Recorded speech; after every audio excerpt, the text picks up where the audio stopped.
Ready? Start. Sir, the Honorable Minister has said that because this bill is of a complicated nature, he has come forward with this measure to extend the blanket cover that is to be given by another 1 year.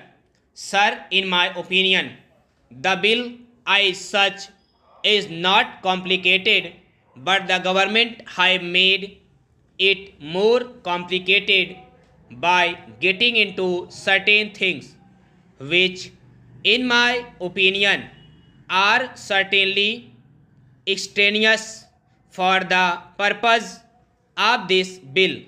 Sir, in the course of 1 year, this bill has come up before this House 3 times. This is the third time that this bill is coming up before the House. The parent bill was introduced in December 1983 and in less than 1 year, two amending bills were being moved before us. Even at the time when the parent bill was moved, it was suggested by several members, both on this side as well as on the other side of the house, that it is safe to enumerate in the bill itself by attaching a schedule to it to specify clearly provisions as to what would amount to an office a profit and what would not amount to an office of profit. It was then stated by the then honorable mover of the bill that is, it was not necessary to attach any schedule to the bill, and that the bill by itself is moved as comprehensive enough. Then, sir, certain difficulties were felt, and various members of this house as well as of the other house had addressed the honorable law minister then, asking him whether their remaining in a particular committee would amount to an office of profit or not. Probably looking at the numerous letters and had been addressed to the honorable law minister, he was in a dilemma as to what to do. He had come forward with an amending bill to extend the life till the end of December 1984. A committee was constituted to advise the honorable law minister as to which offices would amount to offices of profit and which offices would not amount to offices of profit.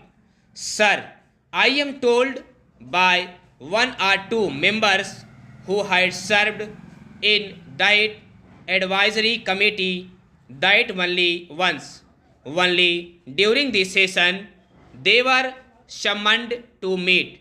I would ask the Honorable Minister, sir, this question, when it was such an important measure, what was the ministry doing from April 1984 till December 1984, accepting to come forward before the House with another amending bill of this nature? Originally, sir, only 4 months' time was asked for when the parent bill was moved, and it was stated that within that period of 4 months they would come forward with a comprehensive legislation. Then again, they came forward with another amending bill extending the period till December 1984. Now, between April and December, nothing has happened excepting that the advisory committee has been constituted and it met once only just to recommend for extending the period by another 1 year.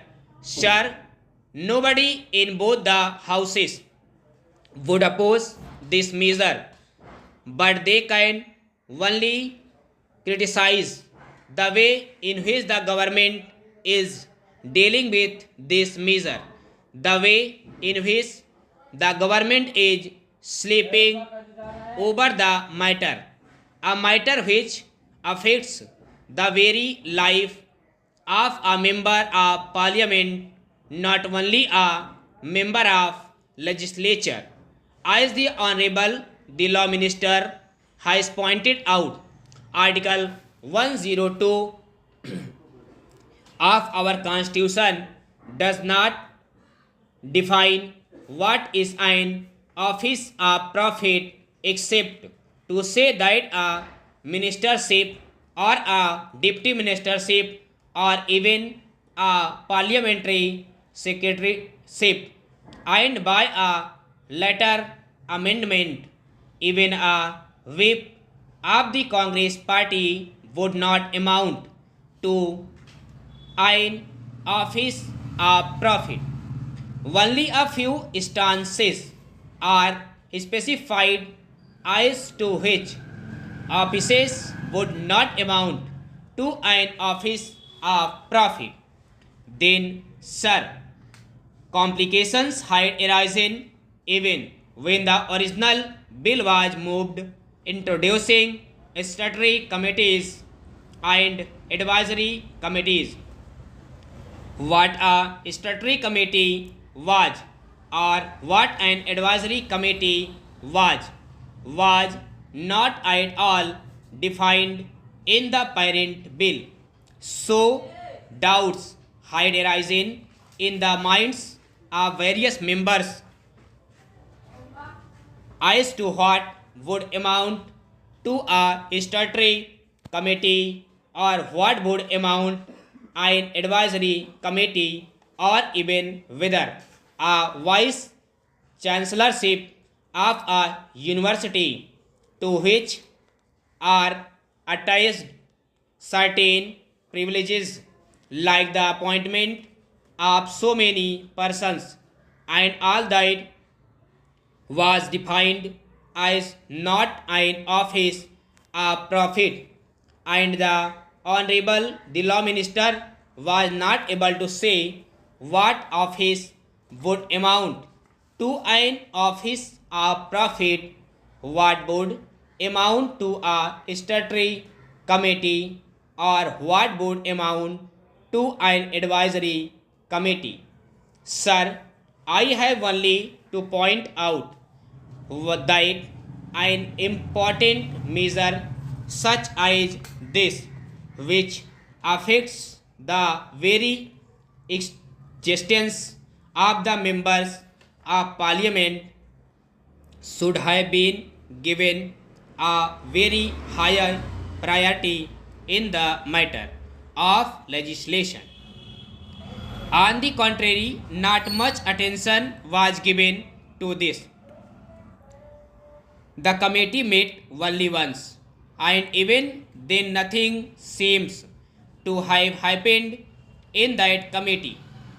Sir, before the matter goes to a court of law for the judges and for the lawyers to interpret what would amount to an office of profit, it is better that the Honorable the Law Minister brings forward in the coming budget session a comprehensive bill which will specify in its schedules what are offices of profit.